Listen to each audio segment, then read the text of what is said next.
बच्चों, इससे related question सब था कि गॉफ कंपोजिशन ऑफ फंक्शन से रिलेटेड और इनवर्स से रिलेटेड।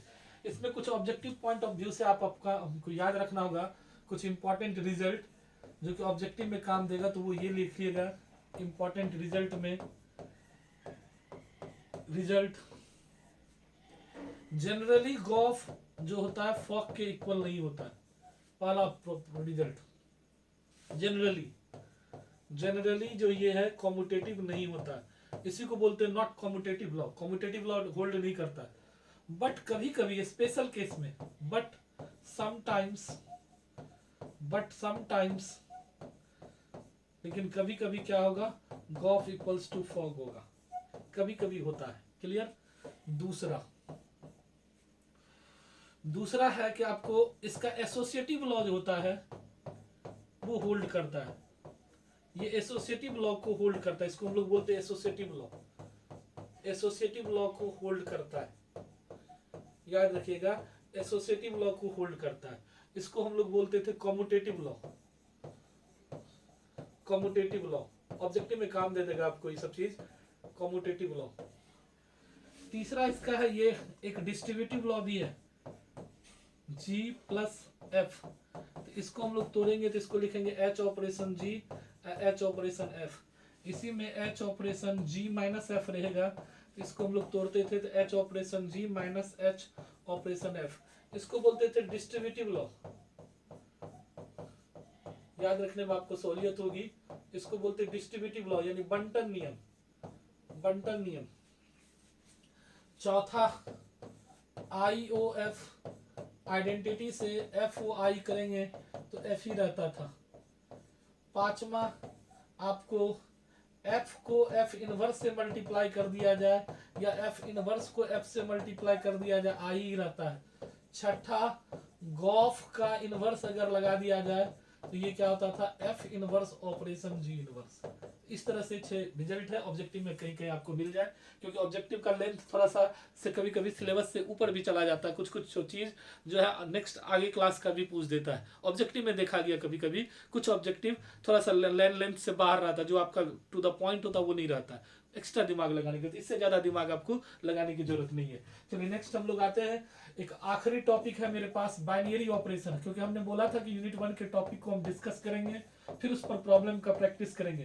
तो बाइनरी ऑपरेशन है मेरे पास आखिरी, बाइनरी ऑपरेशन है मेरे पास आखिरी।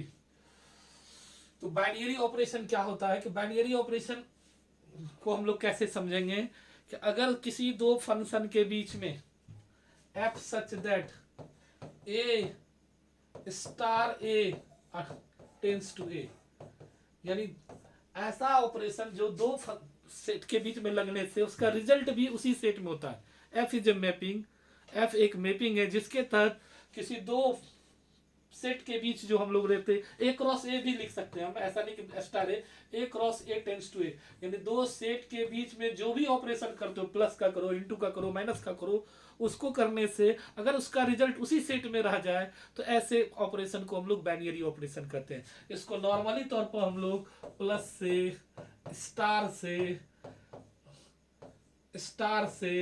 हच से, ओ से एक्सेट्रा इससे डिनोट करते हैं। बाइनरी ऑपरेशन को इससे डिनोट किया जाता है, ठीक है। तो बाइनरी ऑपरेशन में भी कुछ रूल है। पहला रूल है closure law. Closure law binary operation में कि अगर आपका a किसी सेट में हो, x में हो या a में ही हो, a में हो, b a में हो, तो a ऑपरेशन b भी क्लोजर लॉ यानी a में ही होगा। यही क्लोजर लॉ भी है, यही बाइनरी का डिफिनेशन भी है। तो बाइनरी के डिफिनेशन में ही क्लोजर लॉ आ जाता है। दूसरा है commutative law. Commutative law, commutative law for all a b belongs to a such that a operation b equals to b operation a। तीसरा है आपको associative law. Associative law, associative law a operation b operation c equals to a operation b operation c for all जबकि सभी ए b सी का किसका सदस्य हो, ए का। तो ये 3 रूल है तुम्हारे पास बाइनरी में से। और भी है, एक होता है identity, existence of identity, existence of identity, लेकिन वो तुमको जरूरत नहीं पड़ेगा, तुम लोग को नहीं है वो। Existence of identity, existence of identity, इसका रूल ये है कि A operation E operation A equals to A, there exist E belongs to A is an identity element, is an identity, is an identity, is an identity of A belongs to A such that. ये तुम लोग को उतना जरूरत नहीं पड़ेगा ये निकालने में तुमको आइडेंटिटी में।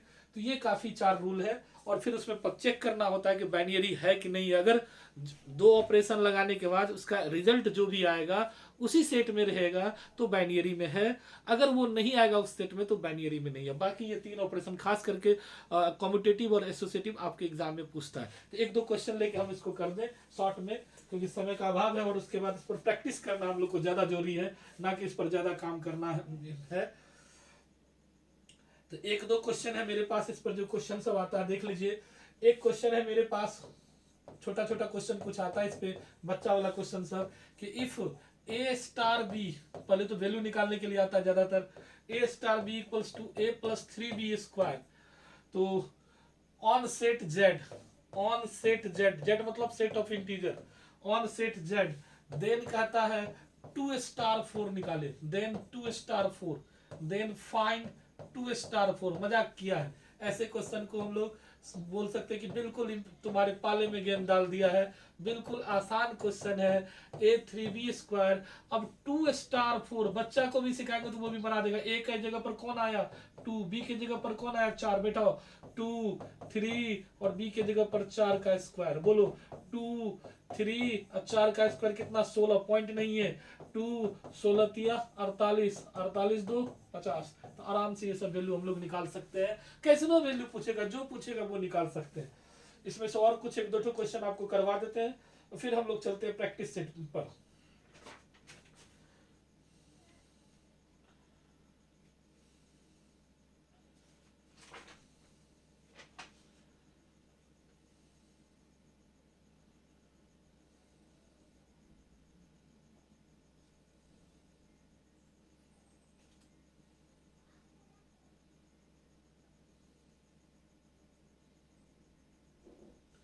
एक क्वेश्चन हमको ये कम्यूटेटिव और एसोसिएटिव दिखाने के लिए, एक क्वेश्चन मेरे पास है सर जी, लास्ट क्वेश्चन अब आपका, काफी है इंपॉर्टेंट क्वेश्चन ही हम आज चुने हैं, कोई फालतू क्वेश्चन लिए नहीं है।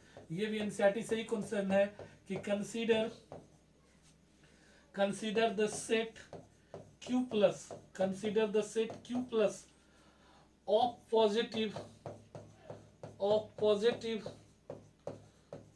Positive rational number, of positive rational number, of positive rational number and operation star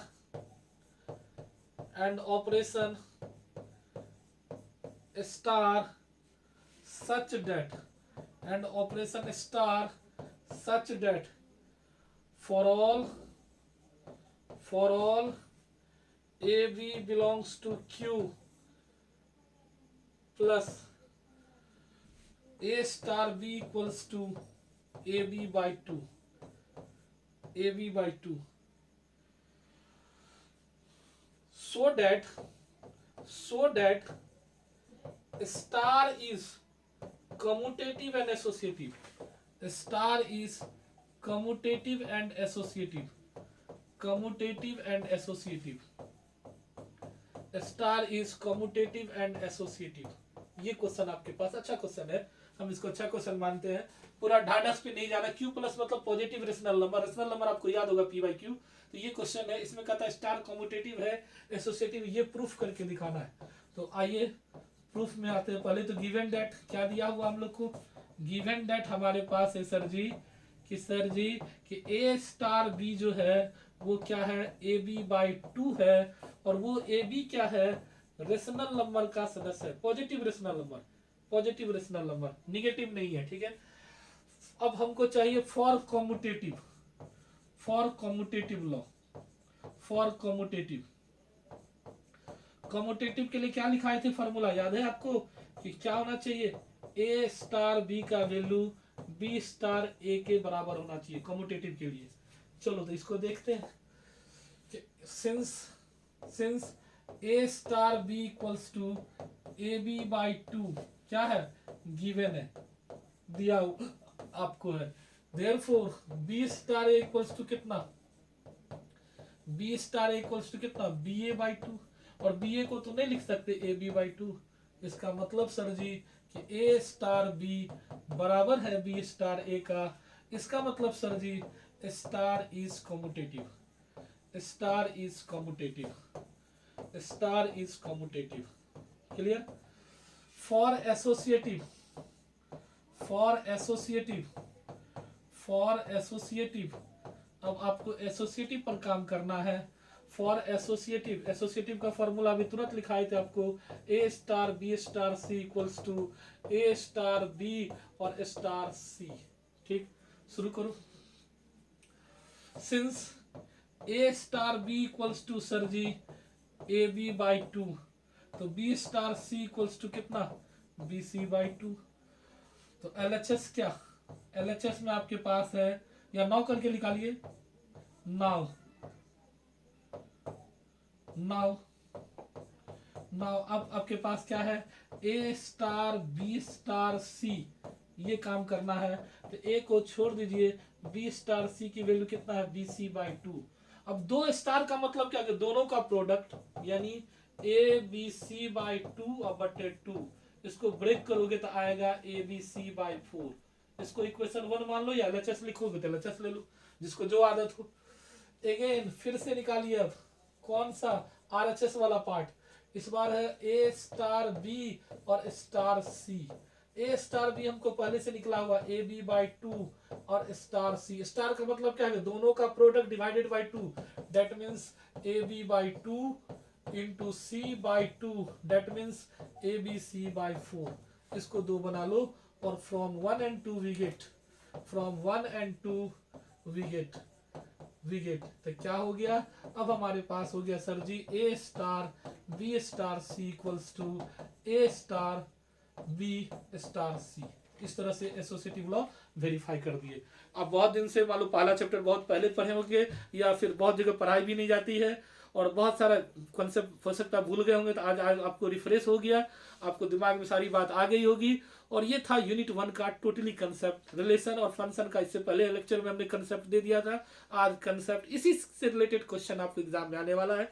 इस पर क्वेश्चन क्या क्या आएगा, ऐसे इंपॉर्टेंट क्वेश्चन हमने 5-6 डिस्कस अभी किया, लेकिन क्या क्या आएगा, कमिंग सून कौन सब क्वेश्चन है, वो बहुत जल्द हम अपलोड करेंगे। कल उम्मीद रखिए कि नेक्स्ट वीडियो में आपको अपलोड मिलेगा।